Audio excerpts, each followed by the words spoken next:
మన ప్రభువును ప్రియరక్షకుడైన యేసుక్రీస్తు పరిశుద్ధ నామానికి మహిమ కలుగునగా. ప్రియమైన సహోదరి సహోదరులకు ఈ ఛానల్ వీక్షిస్తున్న ప్రతి ఒక్కరికి కూడా నా యొక్క హృదయపూర్వకమైన వందనాలు తెలియపరుస్తున్నాను. ఈరోజు ఒక ప్రత్యేకమైన చాలా విలువైన ఒక అద్భుతమైన అంశాన్ని మనం బైబిల్లో నుంచి తెలుసుకోబోతున్నాం. నిజంగా బైబిల్ ఎంత గొప్పది, ఎంత పరిశుద్ధమైంది. బైబిల్ దేవుడు ఈ సృష్టికి ఎంత గొప్ప ఆధారభూతుడు. ఈ సృష్టిని నడిపించేది ఆయనే. ఈ సృష్టిలో జరుగుతున్న ప్రతి క్రమము కూడా ఆయన ద్వారా వచ్చిందే. ప్రతి చట్టం, ప్రతి రూలు, మానవ జాతిని కాపాడుకునే అనేక విధానాలు ఈ సృష్టిలో ఇప్పుడు మనుషులు పాటిస్తున్న అనేక చట్టాలు కూడా దేవుని నుంచి, బైబిల్ నుంచి వచ్చినవే అనే దానికి ఒక గొప్ప గుర్తుగా, ఒక రుజువుగా ఈరోజు నీ మెసేజ్ ఉండబోతా ఉంది. కాబట్టి ఈ మెసేజ్ అంతా చూడండి, అందరికీ షేర్ చేయండి. అలాగే ఈ యొక్క ఛానల్ సబ్స్క్రైబ్ చేసుకోకపోతే ఇప్పటిదాకా దయచేసి సబ్స్క్రైబ్ చేయండి, ఈ ఛానల్ పరిచయం చేయండి. ఇప్పుడు మనం ధ్యానం చేసుకునే ఒక ప్రత్యేకమైన అంశం ఏంటంటే, నేను ఒక 2 రోజుల క్రితం కరుణాకర్ సుగుణ పెట్టిన ఒక వీడియో చూశాను. అతను 3G సిరీస్ అని ఏదో ఒక సిరీస్ చేయబోతున్నాడట. అందులో మొట్టమొదటిగా ఒక వీడియో చేశాడట. ఆ వీడియో చూసినప్పుడు నాకు చాలా నవ్వు వచ్చింది. ఎంత నవ్వు వచ్చిందంటే, నిజంగా అతనే దేవుని గొప్పతనాన్ని బయలుపరుస్తున్నాడు. అతని నోటి వెంట అతనికి తెలియకుండానే అతడు బైబిల్లో ఉన్న బైబిల్ ఎంత గొప్ప దేవుడు, బైబిల్లో ఉన్న దేవుడు ఎంత గొప్పవాడు అనే విషయాన్ని అతడు తెలియపరుస్తున్నాడు అనే విషయం నేనైతే గ్రహించాను. దేవునికి ఏం జరిగినా కూడా దేవునికి మహిమ. అయితే వీళ్ళు ఏమనుకుంటున్నారంటే, ఈ శివశక్తి బ్యాచ్ ఏమనుకుంటున్నారంటే, మేమేదో బైబిల్ అంతు చూసేస్తున్నాం, బైబిల్ బండారం బయట పెట్టేస్తున్నాం అని చెప్పేసి వీళ్ళేదో కారు కూతలకు వస్తున్నారు. కానీ వాళ్ళకి తెలీదు దేవుడు వాళ్ళని కూడా ఒక రకంగా వాడేసుకుంటున్నాడని. అది ఎలాగో ఈ వీడియోలో నేను మీకు చెప్పబోతా ఉన్నాను.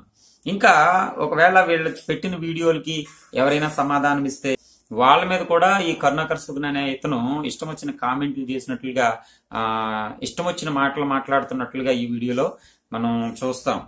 మొదటి ఎపిసోడ్గా ఈ వీడియో చేయబోతున్నాను. అసలు ఈ సిరీస్ ఎందుకు చేయాల్సి వస్తుంది అనే విషయం కూడా మీకు ఇంతకుముందు వీడియోలో చెప్పాను. ఈ అప్పడాల బ్యాచ్ మీ గ్రంథాల్లో దేవుడు తప్పులు చేశారు, మా గ్రంథంలో ఉన్నటువంటి బైబిల్ దేవుడు చాలా పరిశుద్ధుడు అని చెప్పి కొన్ని దుష్ప్రచారాలు చేస్తున్నారు. బైబిల్ దేవుడు, ఇప్పుడు ఇతనికి వచ్చిన బాధ ఏంటంటే, బైబిల్ పరిశుద్ధమైంది, బైబిల్ దేవుడు పరిశుద్ధమైన వాడు అని చెప్పడం వల్ల బైబిల్ దేవుడు గొప్పడా, అయితే బైబిల్లో చూసుకుందాం రండి అంటాడు. ఇప్పుడు మన వాళ్ళు చాలా మంది బైబిల్ మీద ఇతను వేసే ప్రతి ప్రశ్నలకు కూడా రిప్లై ఇస్తున్నారు. ప్రతి ప్రశ్నకు రిప్లై ఇస్తున్నారు. జవాబులు మన యూట్యూబ్ ఛానల్లోనే చాలా జవాబులు వచ్చేస్తా ఉన్నాయి. అదే కాకుండా వాళ్ళు జవాబులు ఇస్తూనే హిందూ గ్రంథాల మీద కూడా ప్రశ్నలు వేస్తున్నారు. మరి బైబిల్లోంచి ఇంత తప్పు ఉందని చెప్పావు కదా, మరి బైబిల్లో ఎంత తప్పు ఉందని చెప్పినప్పుడు మరి మీ హిందూ దేవుళ్ళలో అదే తప్పు ఉండకూడదు కదా? మీరు నమ్మే హిందూ దేవుళ్ళు మరి బైబిల్ కంటే గొప్ప వాళ్ళు అయి ఉండాలి కదా. ఈ తప్పు ఇక్కడ ఉందని చూపించినప్పుడు మరి హిందూ దేవుళ్ళలో ఇలాంటి వ్యభిచారాలు, ఇలాంటి అక్రమ సంబంధాలు ఇలాంటివి ఎందుకున్నాయి, ఈ చావులు ఇలాంటివి ఎందుకున్నాయి అని చెప్పేసి చాలా విషయాలు హిందూ గ్రంథాల్లోంచి తీసి చూపిస్తా ఉన్నారు. అయితే ఇతను ఏమంటాడంటే, రండి బైబిల్లోంచి తేల్చుకుందాం, ఈ దేవుడు పరిశుద్ధుడా అంటున్నాడు. ఇక్కడ ఒక విషయం ఏంటంటే, తేల్చుకోవడానికి ఇతను సరిపోడు. ఎందుకంటే ఒకవేళ బైబిల్లో నుంచి ఏదైనా ఒక క్వశ్చన్ ఇతను వేస్తే ఆ క్వశ్చన్కి సమాధానం చెప్పేస్తున్నారు అందరూ కూడా. అయితే హిందూ గ్రంథాల్లో నుంచి ఏదైనా కొన్ని ప్రశ్నలు మన వాళ్ళు వేస్తుంటే దానికి ఒక్కదానికి కూడా వీళ్ళు రిప్లై ఇవ్వట్లేదు. ఒక్కదానికి కూడా ఇందులో కొంత బ్యాచ్ ఉందండి. ఇతను ఏమంటాడంటే, ఈ వీడియోలో ఈ బైబిల్ నుంచి వచ్చే ప్రతి ప్రశ్నకి సమాధానం చెప్పే వాళ్ళని ఏదో అప్పడాల బ్యాచ్ అని ఏదో అంటున్నాడు. అప్పడాల బ్యాచ్ అంట. మరి వీళ్ళ బ్యాచ్ ఏంటి? అడుక్కు తినే బ్యాచ్ కావాలి ఇది. వాళ్ళు సమాధానం చెప్పే వాళ్ళు అప్పడాల బ్యాచ్ అయితే ఇది అడుక్కుని తినే బ్యాచ్. ఎందుకంటే వీళ్ళు అకౌంట్ నెంబర్లో స్క్రీన్ మీద వేసుకుంటున్నారు, మా పుస్తకాలు కొనుక్కోండి, ఇది మేము దాని మీద బతుకుతున్నాం అంటున్నారు. ఆ పుస్తకాల మీద ఆధారపడి ఉన్నారు. శివశక్తికి సంస్థకి మీరు ఆర్థికంగా సహాయం చేయండి అని చెప్పేసి మీటింగులు పెట్టి అడుక్కుంటున్నారు. అంటే వాళ్ళ అప్పడాల బ్యాచ్ అయితే ఈ శివశక్తి బ్యాచ్ ఏంటంటే అడుక్కు తినే బ్యాచ్ అని మనం అనాలి మరి. ఎందుకంటే వాళ్ళు కామెంట్ చేస్తున్నారు కాబట్టి.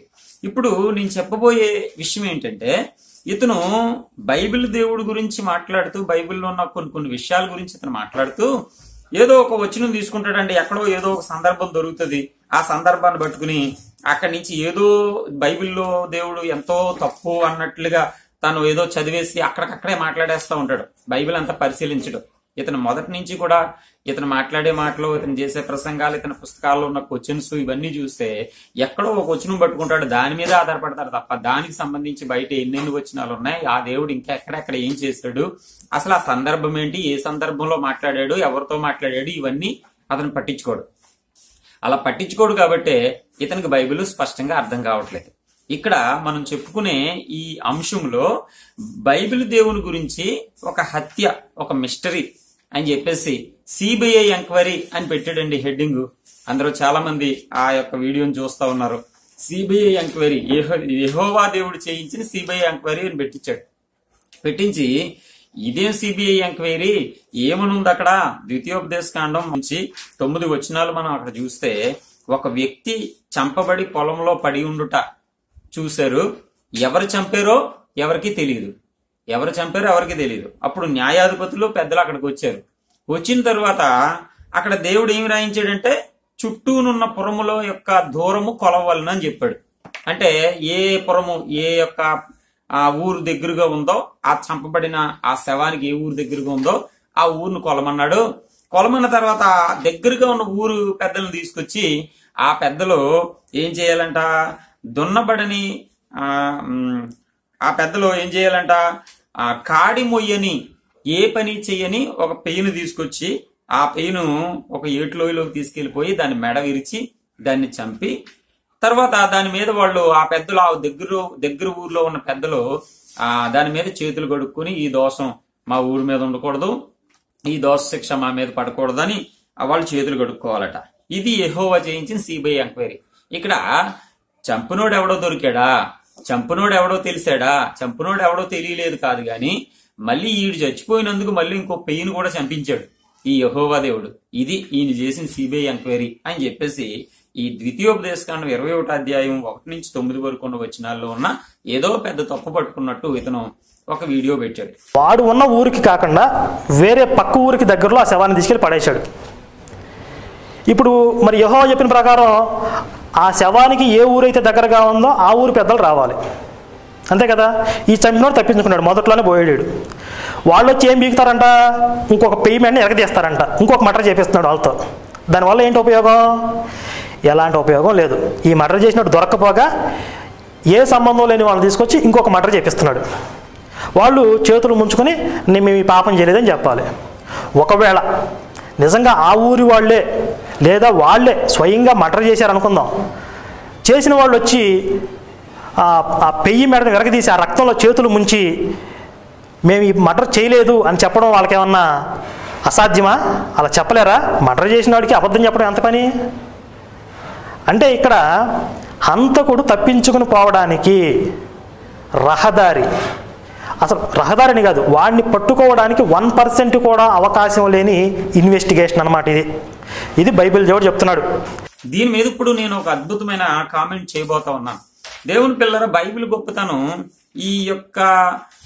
ఈ కరుణాకర్ అనే ఇతను ఈ వీడియో పెట్టకపోతే నేను ఈ వీడియో చేయనేమో. ఖచ్చితంగా నేను ఈ వీడియో చేస్తున్నానంటే కరుణాకర్ చేత దేవుడు ఆ వీడియో చేయించి దానికి రిప్లైగా బైబిల్లో ఉన్న అనేక సత్యాలు బయట పెట్టించుకోవాలి అని దేవుడు అనుకుంటున్నాను. ఎందుకంటే ఇవాళ సిబిఐ అని పెట్టాడు చూసారా హెడ్డింగ్. ఆ సిబిఐ అనే విషయాన్ని, ఒక హత్య జరిగితే ఇవాళ ఈ రోజునున్న పరిస్థితులను బట్టి ఒక సిబిఐ ఎంక్వైరీ వాళ్ళు వెళ్తారు. వాళ్ళు వెళ్ళిన తర్వాత ఆ చనిపోయిన ఆ ప్రదేశాలన్నింటినీ పరీక్షిస్తారు. ఇప్పుడు ఈ సిబిఐ అనేవాళ్ళు లేకపోతే పోలీసులు అక్కడికి వెళ్ళిన ఎవరెవరైతే ఉన్నారో ఆ ప్రభుత్వ ఉద్యోగులు వాళ్ళందరూ చేసే పనులన్నీ కూడా నాకు తెలిసి ఖచ్చితంగా ఇక్కడ ఈ అధ్యాయంలోంచి వచ్చినవే. ఎలాగా నేను చెప్తాను వినండి. ఇప్పుడు యెహోవా దేవుడు ఆనాడు మోషే ధర్మశాస్త్రంలో రాసి ఉంచిన అక్కడ ఏ రూల్ అయితే ఉందో అదే రూల్ ఈ రోజున మన భారతదేశంలో ఉన్న లేకపోతే ప్రపంచ దేశాల్లో ఉన్న అనేక చట్టాలు దీన్నే అనుసరిస్తున్నారు. ఖచ్చితంగా దీని ప్రకారమే ఫాలో అవుతున్నారు. ఎలాగో నేను చెప్తాను వినండి. ఇప్పుడు నీ దేవుడని యెహోవా నీకు ఇచ్చిన దేశంలో ఒకడు చంపబడి పొలంలో పడి ఉండుట కనబడునప్పుడు వాని చంపిన వాడు ఎవడో అది తెలియక ఉండిని ఎడల. అంటే ఒక హత్య జరిగింది, చంపింది ఎవరో తెలియదు, పొలంలో పడి ఉన్నాడు. అక్కడికి వెళ్ళారు. ఇప్పుడు మనోళ్ళు కూడా చాలా మంది ఎక్కడైనా ఒక శవం దొరికింది అనుకోండి, ఎవరైనా చంపబడి ఉన్నారనుకోండి, ఏ రోడ్డు పక్కనో దారి పక్కనో ఏ ఖాళీ స్థలంలోనో పడి ఉన్నారనుకోండి, వెంటనే అక్కడికి కొంతమంది వెళ్తారు. ప్రభుత్వ ఉద్యోగులు, సిబిఐ వాళ్ళు, పోలీసులు వీళ్ళందరూ వెళ్తారు. వెళ్ళిన తర్వాత అక్కడ ఏం చేస్తాడు చూడండి. అక్కడ నీ పెద్దలను న్యాయాధిపతులను వచ్చి చంపబడిన వాని చుట్టూనున్న పురముల దూరము కొలిపింపవలెను అని రాశాడు. అద్భుతం ఏంటంటే, ఇప్పుడు ఇక్కడ దేవుడు ఏమి రాశాడో ఇప్పుడు మన సిబిఐ వాళ్ళు సేమ్ టు సేమ్ అదే చేస్తారు. ఇక్కడ ఈ బుర్ర తక్కువ కరుణాకర్కి అదే అర్థం కాలే. అసలు సిబిఐ ఎంక్వైరీ కూడా ఇక్కడి నుంచి వచ్చినట్టుకుందిరా బాబు ఆయన అర్థం కాలే. ఇప్పుడు మనోళ్ళు చంపబడిన వ్యక్తి దగ్గరికి వెళ్ళినప్పుడు మీరు ఎప్పుడైనా గమనించండి, క్రైమ్ స్టోరీస్ అది టీవీలో చూపిస్తున్నప్పుడు వెంటనే చంపబడిన ప్లేస్ దగ్గరికి వెళ్ళినప్పుడు వాళ్ళ దగ్గర ఖచ్చితంగా టేప్ ఉంటదండి. వాళ్ళకి ఖచ్చితంగా టేప్ ఉంటది. చుట్టూరు గీత గీసేస్తారు. గీత గీసేసి అడ్డం, పొడుగు, నిలువు, చుట్టు కొలతలు పొలోమని తీసేసి ఒక ఇద్దరు వ్యక్తులు కొలిసేస్తా ఉంటారు ఆ చుట్టుపక్కల కొలతలన్నీ. ఒక వ్యక్తి ఏమో ఒక కాగితం మీద పొలోమని రాసేస్తా ఉంటాడు. చుట్టూ ఉన్న కొలతలన్నీ కొలిచేస్తారు. చూడండి, చంపబడిన వ్యక్తికి చంపిన వాడు ఎవడో తెలుసుకోవడానికి నీ కొలతకి సంబంధం ఏంటి అసలు? కానీ ఈ రోజు కూడా సిబిఐ వాళ్ళు, ఈ రోజు కూడా పోలీసులు ఒక హత్య దగ్గరికి వెళ్ళినప్పుడు ఖచ్చితంగా కొలుస్తారండి. ఆ ప్లేస్, ఆ చచ్చిపోయిన వ్యక్తి చుట్టూరు కూడా గీతగీస్తారు, కొలతలు కొలుస్తారు, చుట్టూరు కొలతలు కొలుస్తారు. రెండోది ఏంటో తెలుసా, ఆ కొలతలు ఎందుకు కొలుస్తారు? కారణం ఏంటంటే, కొలతలు కొలిచినప్పుడు, అంటే కొలతలు కొలడం అంటే అర్థం ఏంటి? ఇక్కడ కూడా దేవుడు చెప్తున్నాడు, కొలవాలి ఖచ్చితంగా. ఆ చుట్టూ కొలత కొలవాలి. చుట్టూ ఒక పక్కన ఏంటంటే దగ్గరగా ఉన్న ఏ పురం దగ్గరగా ఉందో, బాగా చుట్టూరు చాలా పురాలు ఉన్నాయి, చాలా ఊళ్ళు ఉన్నాయి, ఏ ఊరు దగ్గర ఉందో ఆ కొలత కూడా ఊరు దాకా కూడా కొలుసుకెళ్ళాలి.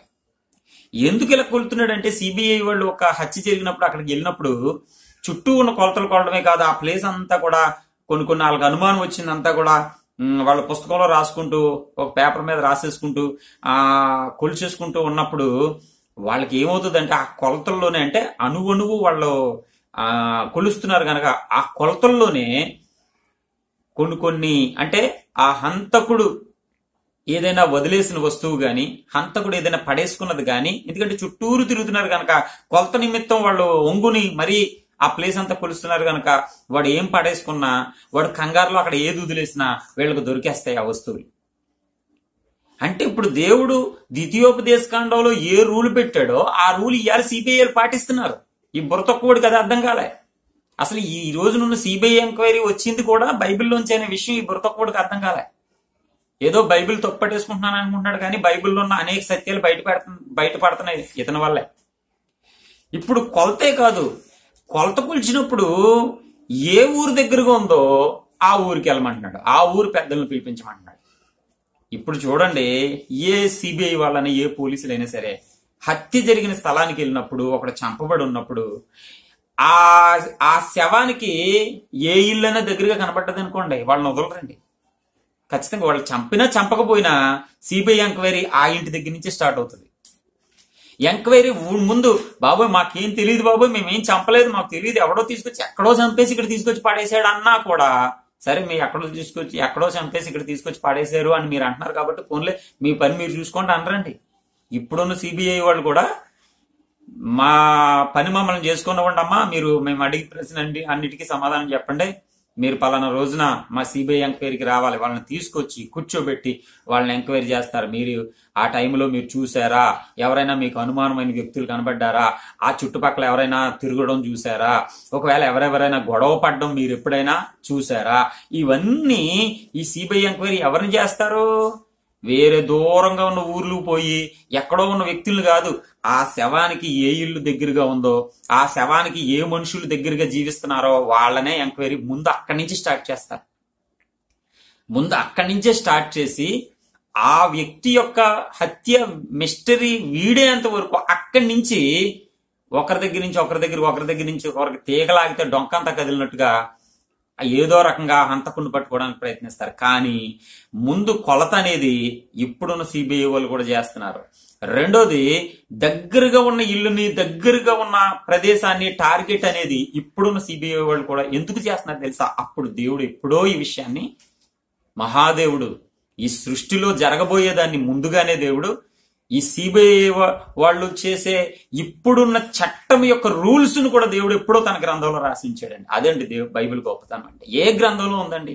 ఏ గ్రంథంలో ఉంది? ఇప్పుడు కరుణాకర్ జబ్బలు గుద్దుగుండి శివశక్తి వాళ్ళు భలే కరుణాకర్ వీడియో పెట్టేశారు అనుకుంటున్నారు కానీ ఓకే, ఇప్పుడు ఇక్కడ చంపిన వాడి యొక్క హిస్టరీ తెలియలేదు, ఎవడు చంపాడో అర్థం కాలేదు కదా అన్నారు. ఇప్పుడు ఒకవేళ ఇలాంటి మిస్టరీ ఇలా చంపబడ్డారో ఆ వ్యక్తిని పట్టుకోవడానికి మీరు ఇలా చేయండి అని ఈ హిందూ గ్రంథాల్లో ఒక్క చోటైనా ఇలాంటి సందర్భం రాయబడి ఉందండి? ఇలా ఎన్నో గ్రంథాలు ఉన్నాయి అంటున్నారు. వేదాలు ఉన్నాయి, పురాణాలు ఉన్నాయి, శాస్త్రాలు ఉన్నాయి, రామాయణం ఉంది, భారతం ఉంది. ఎందులోనైనా ఇలాంటి అంశాలు చంపబడిన వాడు ఎలాగో తెలుసుకోవాలంటే మనం ఎలా వెళ్ళాలి? ఎవడైనా చెప్పాడండి? ఏ దేవుడని ఏ గ్రంథంలో ఉన్న రాయించాడండి? వీడు చెప్పగలడా? కానీ ఇప్పుడున్న చట్టాలు ఎప్పుడో బైబిల్లో రాయబడ్డాయి. ఈ చట్టాలన్నిటికీ ఆధారభూతుడు ఆయన. బైబిల్ అనేది దేవుని బిడ్డల ప్రపంచ చట్టాలకి మూల పునాది అండి బైబిల్ అంటే. నేను చెప్తున్నాను, ఒక్కొక్కటి విడదీస్తున్నాను చూడండి. ఇప్పుడు కొలత అనేది ఇప్పుడు కూడా మీరు చూసుకోండి, కావాలితే వెళ్ళి ఎక్కడ వ్యక్తి చనిపోయినా సరే చూపిస్తుంటారు, వీడియోస్ చూపిస్తుంటారు. ముందు అక్కడికి వెళ్ళి ఆ ప్లేస్ అంతా కొలిసేస్తారండి పోలీసులు, గీతలు గీసేస్తారు ఎక్కడికక్కడ. దేవుని బిడ్డలారా చుట్టూరు కట్టేస్తారు ఎవరు అక్కడికి రాకుండా. ఆ తర్వాత దగ్గరగున్న వాళ్ళని విచారించడం మొదలు పెడతారు. అదే అన్నాడు అక్కడ, దగ్గరగున్న ఊరు పెద్దలను పిలవండి అన్నాడు దేవుడు. అంటే ఎక్కడి నుంచి వచ్చినాయి చూడండి ఇవన్నీ. దగ్గరగున్న ఊరు పెద్దలను పిలవడమే కాదు, అక్కడ ఒక విషయం చెప్పాడు. ఇతను దాటించుకుంటా చదువుకుంటా పోయాడు. పెయ్యిని చంపేయమన్నాడు, పెద్దలు తీసిరమ్మన్నాడు. ఒకవేళ ఎవడో ఎక్కడో చంపేసి ఇక్కడ పాడేసాడు అనుకోండి, ఇంకా ఎలా దొరుకుతాడన్న ఆ మిస్టరీ వేయడానికి ఈ పనులు చేస్తున్నాడు దేవుడు. దేవుని పిల్లరా, దేవుడు ఇక్కడ ఈ 21వ అధ్యాయంలో 1 నుంచి 9 వరకు ఉన్న వచనాల్లో 2 రకాలుగా ఇన్వెస్టిగేషన్ జరుగుతుంది దేవుడి ద్వారా. ఒకటి, ఆ ఊరి పెద్దల ద్వారా ఆ కొలత కొలిచినప్పుడు ఆ దగ్గరకు ఉన్న ఊరి పెద్దలను కబురు పంపినప్పుడు ఒకవేళ ఆ హంతకుడు ఆ పెద్దల్లోనే లేకపోతే ఆ ఊర్లోనే ఉంటే గనక ఆ పెద్దల ద్వారాగా లేకపోతే ఆ ప్రాంతంలో తిరిగిన వారి ద్వారాగా ఒకరి నుంచి ఒకటికి మాట ద్వారా ఒకరి నుంచి ఒకటి మాట్లాడుకుని ఈ ప్లేస్ లో ఇద్దరు గొడవ జరగడం చూసామండి, లేకపోతే ఎవడొకడు ఎదురు చెప్పడం, మొత్తం మీద ఆ ఊర్లో కనుకుంటాడు, బయటపడిపోతాడు ఈ లోపల. అందుకనే ఆ ఊరి పెద్దల్ని పిలిచి ఎవరో చచ్చిపోయి ఉన్నారంట అని ఒకరికొకరు చెప్పుకోవడం. ఎవరా వ్యక్తి ఏమో తెలీదు, అయితే ఆ కొంచెం అనుమానంగా ఉంది ఒక వ్యక్తి వల్ల అని ఇలా ఒకరికొకరు చెప్పుకోవడం ద్వారా ఖచ్చితంగా ఒకరి నోటి నుంచి ఆ వివాదం బయటకు వెళ్ళడం ద్వారా ఆ ఊర్లోనే కనుక హంతకుడు ఉంటే వాడు ఖచ్చితంగా బయటపడిపోతాడు ఈ లోపల ఏదో ఒక రకంగా. ఆ పెద్దలకు కూడా చాలా బాధ కలుగుతుంది. మన ఊరు దగ్గర చంపేశారంటే మనకి ఎంత అవమానం, నిజంగా మనకి ఎంత అవమానం. అది ఆ నింద మన మీద పడుతుంది కదా. చూడండి రా, మన ఊళ్ళో ఎవడైనా అలాంటి తప్పులు చేసి ఎవడైనా గొడవ పడి ఎవరితోటైనా ఉన్నారేమో ఈ పెద్దలు ఒక రకంగా ఏం చేస్తారంటే ఆ ఊర్లో ఏమేమి తీర్పులు జరిగినాయి, పెద్దలు వచ్చారంటే వాళ్ళకి అన్ని తెలుసు. ఆ ఊర్లో ఏమేమి తీర్పులు జరిగినాయి, ఎవరెవరు గొడవ పడ్డారు, ఈ ఊరోడు వెళ్ళి ఇంకో ఊరోడితో ఏమైనా గొడవ పడ్డారో అన్ని వాళ్ళకి తెలుసు. కాబట్టి వాళ్ళ మైండ్ కూడా ఆలోచన చేస్తుంది, ఇంకో పలానా వాడు పలానా వ్యక్తితో గొడవ పడడం ఇది వరకు మేము విన్నాం, ఒకవేళ ఈ హత్య దాని ద్వారానే జరిగిందేమో అని ఈ పెద్దల ద్వారా కూడా కొంత మిస్టరీ వేడుతుందండి. అందుకే ఆ పెద్దలు ఇక్కడికి వచ్చి ఈ కార్యక్రమం అంతా చేసే లోపల ఈ కార్యక్రమం ఏం చేస్తున్నాడు, ఒక పెయిన్ తీసుకురండి. ఒకటి 2 రకాల ఇన్వెస్టిగేషన్ ఎలా అంటే, ఒకటి చట్టం ద్వారా ఇన్వెస్టిగేషన్ అంటే పెద్దల ద్వారా ఇన్వెస్టిగేషన్. రెండోది ఏంటంటే బైబిల్ చట్టం ప్రకారంగా, బైబిల్ రూల్ ప్రకారంగా ఆత్మీయమైన అంటే పాపానికి ప్రాయశ్చిత్తం జరగాలి. పాపానికి ప్రాయశ్చిత్తం ఎలా జరగాలి? పాపానికి రక్తం చిందింపబడితేనే పాపానికి ప్రాయశ్చిత్తం. ఆ రక్తం చిందింపబడడం కోసం మొదటి నుంచి కూడా ప్రతి పాపానికి కూడా పాప పరిహారార్థ బలులు, దహన బలులు ఇవన్నీ కూడా బైబిల్ గ్రంథంలో లిఖించబడ్డాయి. కాబట్టి ఆ ఊరికి ఈ మనిషి చనిపోయాడు, ఆ ఊరికి ఖచ్చితంగా దోషం. చంపబడిన వాడు ఉండడం వల్ల ఆ యొక్క ఊరికి దోషం. ఇదే ద్వితీయోపదేశకాండంలో చాలా వచనాలు ఉంటాయి. ఆ ఊరికి దోషం. చంపబడిన ఎవడైనా ఒక వ్యక్తిని చంపిన వాళ్ళని వీళ్ళు వెళ్ళి ముట్టుకున్నా కూడా ఆ ఊరికి దోషం అనే మాటలు కూడా మనకి ద్వితీయోపదేశకాండంలో కనబడతాయి. కాబట్టి ఆ దోషక్రియ పోవాలి అంటే, ఆ శాపం వాళ్ళ దగ్గర పోవాలంటే బైబిల్ చట్టం ప్రకారంగా కూడా, అదే మానవుల చట్ట ప్రకారంగా ఓ పక్కన ఇన్వెస్టిగేషన్ జరుగుతుంది, బైబిల్ చట్ట ప్రకారంగా ఆత్మీయమైన విధానంలో కూడా పాప పరిహారార్థ బలి జరగాలి. కాబట్టి పాపానికి ప్రాయశ్చిత్తం జరగాలి. కాబట్టి ఒక పెయిన్ తీసుకొచ్చి ఆ పెయిన్ ఒక ఏటులోకి తీసుకెళ్లి ఆ పెయ్యి మెడ విరగొట్టవలెను అని రాశాడు. అంటే ఈ కోణం ఏంటంటే పాపానికి రక్తం చిందింపబడుట ఆవశ్యకం, జరగాలది. ఆ పాపం జరిగింది అక్కడ, తప్పు జరిగింది అక్కడ. ఆ దోష శిక్ష ఆ ప్రజలను అంటుకోకూడదు. ఆ పాప శిక్ష, ఆ దోషం, నిరపరాధి చచ్చిపోయాడు, ఆ నిరపరాధి చచ్చిపోయిన ఆ దోషం ఆ ఊరి జనాల మీద ఉండకూడదు. ఇప్పుడు చూడండి, నిజంగా దేవుడు మానవుల మధ్య ఎంత మంచి సంబంధాన్ని నెలకొల్పాడు చూడండి. ఒక వ్యక్తి చచ్చిపోతే ఈ చట్టాలు, ఈ రూల్స్, ఆ పెయిన్ తీసుకురావడం, పెద్దలు రావడం, న్యాయాధికారులకు వెళ్ళడం, ఎంత కార్యక్రమం అక్కడ చెయ్యాలా? ఆ చచ్చినోడిని తీసుకెళ్లి గోతులో పాడేసి వాడిని కప్పెట్టేస్తే వదిలిపోద్ది కదా అని అనలేదండి. ఈ ఇన్వెస్టిగేషన్ అంతా ఎందుకు చేస్తున్నాడంటే వాళ్ళ మనస్సాక్షి నిమిత్తం గద్దింపబడ్డానికి ఎంత కార్యం చేస్తున్నాడు అంటే దీని ద్వారా ఏం నేర్చుకుంటాడు? ఏ మనిషిని ఎవడో చంపకూడదు, ఏ మనిషిని ఎవడో చంపకూడదు, అసలు హత్య అనేది జరగకూడదు. భయం. బైబిల్లో చాలా మంది బైబిల్ అర్థం కాక కొంతమంది కొన్ని పిచ్చి పిచ్చి మాటలు మాట్లాడుతూ ఉంటారు. ఇగో దేవుడే, బైబిల్ దేవుడే రాళ్ళిచ్చి కొట్టి చంపమన్నాడు. బైబిల్ దేవుడే ఒక వ్యక్తిని చంప. ఇదే ద్వితీయోపదేశ కాండంలో నేను ఒక మాట చదువుతాను. ఆ మాట చూడండి. ఇదే 21వ అధ్యాయంలో 21వ వచనంలో 21వ అధ్యాయం 21వ వచనంలో, అప్పుడు ఊరి ప్రజలు రాళ్లతో అతన్ని చావగొట్టవలను, అట్లు ఆ చెడుతనము మీ మధ్య నుండి పరిహరించుదువు అన్నాడు. ఇక్కడ ఏదో ఒక తప్పు చేశాడు, ఆ సందర్భం వేరు, ఏదో ఒక తప్పు చేశాడు. ఆ తప్పు చేసిన వ్యక్తిని, ఆ తల్లిదండ్రులను ఎదిరించి వాడికి వ్యతిరేకంగా ప్రవర్తించిన ఆ వ్యక్తిని రాళ్లతో కొట్టి చంపవలెను అన్నాడు. అయితే దేవుడే రాళ్లతో కొట్టి చంపమంటున్నాడు అని నింద వేసేవాళ్ళు. దేవుడు చూడండి చంపేయమంటున్నాడు అని నింద వేసేవాడు. కానీ అక్కడ ఎందుకు అలాంటి పరిస్థితి కింద రాస్తాడు చూడండి. అప్పుడు ఇశ్రాయేలీయులందరూ విని భయపడుదురు. ఇవాళ మనకున్న చట్టంలో కూడా రూల్ అదండి. ఒక వ్యక్తిని ఎందుకు ఊరేస్తారో తెలుసా?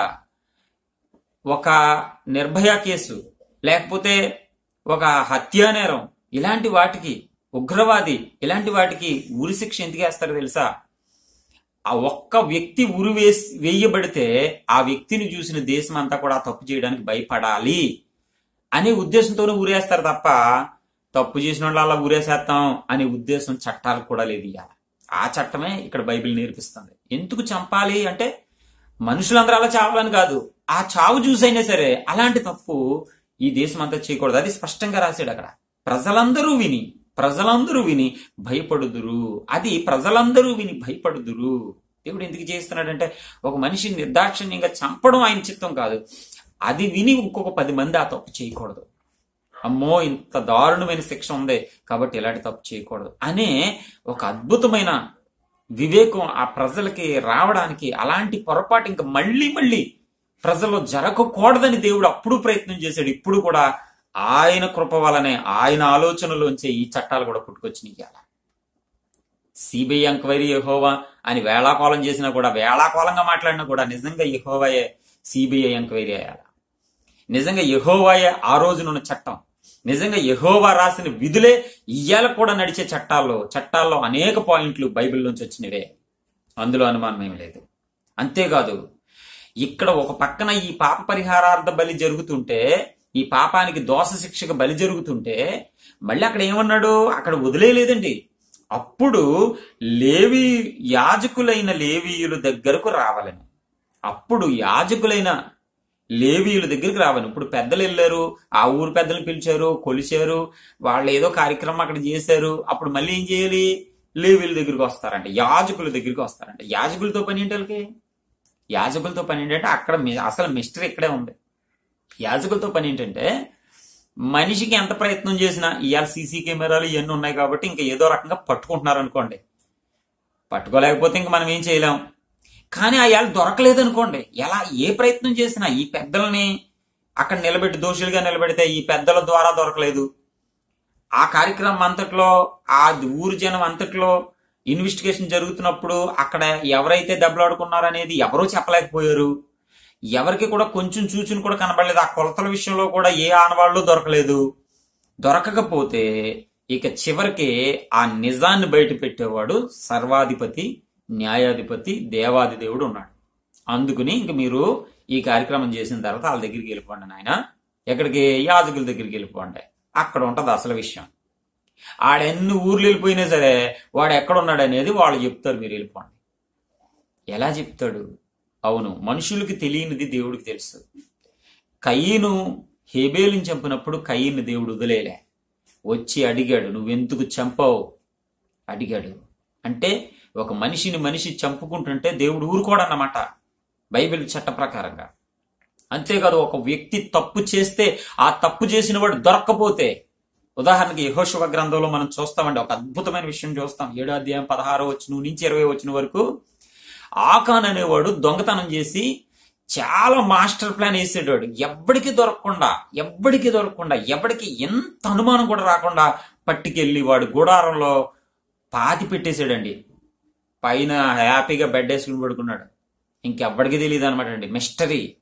యెహోషువకు తెలియదు, న్యాయాధిపతికి యెహోషువకు తెలియదు, సైన్యానికి తెలియదు, ఎవ్వడికి తెలియదు.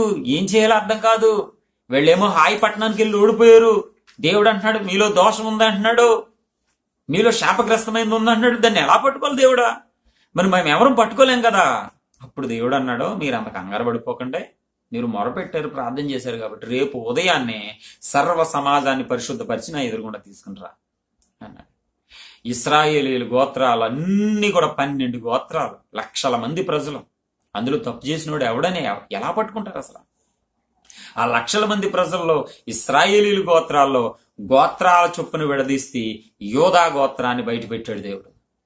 యోధా గోత్రం అంటే అందులోనే కొన్ని వేల మంది ఉన్నారు. అందులో తప్పు చేసినోడు ఎలా దొరుకుతాడు వీళ్ళకి తెలీదు. కాబట్టి ఆ యోధా గోత్రంలో వంశములు చొప్పున, అంటే పెద్దల పితరులు చొప్పున రమ్మని జరుహు అనే వ్యక్తిని పట్టుకున్నాడు. ఇదిగో ఇతని వంశంలోనే జరిగింది. ఆ జరుహు వంశంలో కొడుకున్నాడు, మనవడు ఉన్నాడు. ఎవరు? ఆ వంశం అందరినీ తీసుకొచ్చి అందులో ఆకాను అనేవాడిని బయట పెట్టాడు దేవుడు. కొన్ని లక్షల మందిలో మిస్టరీ వేడని, ఈ మిస్టరీలో ఎంత అద్భుతమైన మిస్టరీ అంటే, ఎవ్వడికీ తెలియని ఒక తప్పు చేసి గుడారంలో దాచిపెట్టుకుంటే వాడిని దేవుడు ఏం చేశాడో తెలుసా? బయట పెట్టాడు. అదే దేవునికి ఉన్న శక్తి. మనుషులు ఎవరికి తెలియకపోతే ఇప్పుడు అందుకే వీళ్ళని ఎక్కడికి వెళ్ళమంటున్నాడు? యాజకుల దగ్గరికి ఎందుకు వెళ్ళమన్నాడు? ఈ పాయింట్ మాట్లాడడం ఈ కరుణాకర్ గడు, ఈ పాయింట్ మాట్లాడడం ఈ బుర్రతక్కువడు యాజకుల దగ్గర ఎందుకు వెళ్ళాలి? అక్కడ ఉంది అసలు పాయింట్. అక్కడ చెప్తున్నారు చూడండి, ఏం చెప్తున్నారు చూడండి. అప్పుడు యాజకులైన లేవీయుల దగ్గరకు రావలెను, యెహోవాను సేవించి యెహోవా నామమును దీవించుటకు ఆయన వారిని ఏర్పరచును. యెహోవాని సేవించే వాళ్ళు యెహోవా నామమున అందరినీ దీవించుటకు దేవుడే ఏర్పరచుకున్నవాళ్ళు. కాబట్టి దేవుడే ఏర్పరచుకున్న వాళ్ళు కాబట్టి దేవుడే వాళ్ళ ద్వారా ఒక అద్భుతాన్ని బయట పెడతాడు ఖచ్చితంగా. తర్వాత ఏం రాయించాడు చూడండి, దీవించుటకు వారిని ఏర్పరచుకుని గనుక వారి నోటి మాట చేత ప్రతి వివాదమును, వారి నోటి మాట చేత ప్రతి వివాదం. వీళ్ళందరూ పెద్దలందరూ వెళ్ళిపోయారు. ఊరు పెద్దలు, న్యాయాధిపతులు, అక్కడ ఉన్న వాళ్ళందరూ వెళ్ళిపోయారు. యాజకుల దగ్గరికి వెళ్ళిపోయారు. న్యాయాధిపతులు కూడా అక్కడే ఉన్నారు.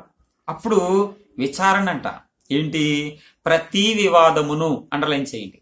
ఇప్పుడు పోలీసు సిబిఐ ఎంక్వైరీ ఉంది చూసా, బంధువులను పిలిపించేస్తారో, అనుమానస్తులు పిలిపించేస్తారో, ఆ చుట్టుపక్కల హత్య జరిగిన చుట్టుపక్కల ఉన్న వాళ్ళని పిలిపించేస్తారో, అందరినీ ఎవరి రూమ్లను పెట్టేస్తారో అక్కడ మొదలు పెడతారు ప్రతి వివాదం. ఇంట్లో ఉన్న వాళ్ళని అడుగుతారు, ఏమైనా గొడవలు జరిగినాయా, ఏమైనా అతనికి విరోధులు ఎవరైనా ఇదివరకు వివాదాలు ఏమైనా ఉన్నాయా, ఇతనితో వివాదాలు పెట్టుకున్న వాళ్ళు ఎవరైనా ఉన్నారా చెప్పాలి అని చెప్పేసి ప్రతి ఒక్కరిని విడివిడిగా వీళ్ళు ఏం చేస్తారు? సిబిఐ ఎంక్వైరీ చేస్తారు. అది జరుగుతుంది చూడండి. ఇప్పుడు ఇక్కడ బైబిల్లో ఉందో చూడండి.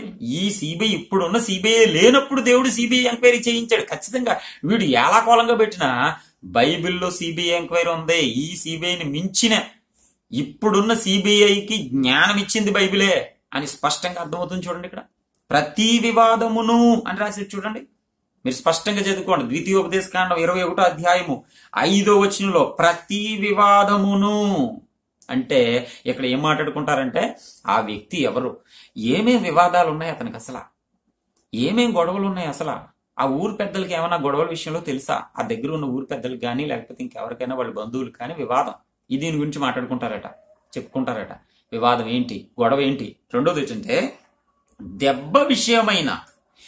అద్భుతం అండి నిజంగా, బైబిల్ నిజంగా అద్భుతం అండి, చాలా ఆశ్చర్యంగా ఉంది. దెబ్బ విషయమైన చూడండి, హత్య జరిగినప్పుడు ఈ రోజున సిబిఐ వాళ్ళు ఖచ్చితంగా ఒంటి మీద ఎన్ని దెబ్బలు ఉన్నాయి, ఎక్కడ కొట్టాడు, కాల్చబడ్డా, ఏదైనా తుపాకీతో కాల్చారా, కత్తితో నరికారా, కత్తి కాట్లు ఎన్ని. దెబ్బ విషయమై ఏ రకమైన దెబ్బ విషయమై, దెబ్బ ఏ రకమైన దెబ్బ తగిలింది, తల మీద కొట్టారా, రాయితో కొట్టుంటారా, కొట్టిన వాడు ఏ రకంగా కొట్టుంటాడో ఆ కొట్టిన దాన్ని బట్టి కూడా ఆ వ్యక్తి ఎవరనేది, ఆ కొట్టిన తీరును బట్టి కూడా ఆ వ్యక్తి ఎవరనేది మనం అర్థం చేసుకోవచ్చు. ఇద్దరు దెబ్బలాడేసుకుని ఒకరికొకరు కొట్టుకుని చంపుకున్నదా, లేకపోతే వాడు రహస్యంగా వచ్చి దొంగతనంగా వెనక దెబ్బ తీసిన దెబ్బల వెనకాల ఉన్నాయా ముందు ఉన్నాయా అన్ని. ఇవాళ సిబిఐ వాళ్ళు కూడా సేమ్ టు సేమ్ ఇక్కడ ఏముందో సిబిఐ వాళ్ళు కూడా అదే లైను. ఇవాళ దెబ్బ విషయమై స్పష్టంగా రాశాడు, దెబ్బ విషయమైన ప్రతి వాద్యమును దెబ్బ విషయమైన. అందుకే నేను చెప్పాను, ముందున్నాయా దెబ్బలో లేకపోతే వెనకాల ఉన్నాయా.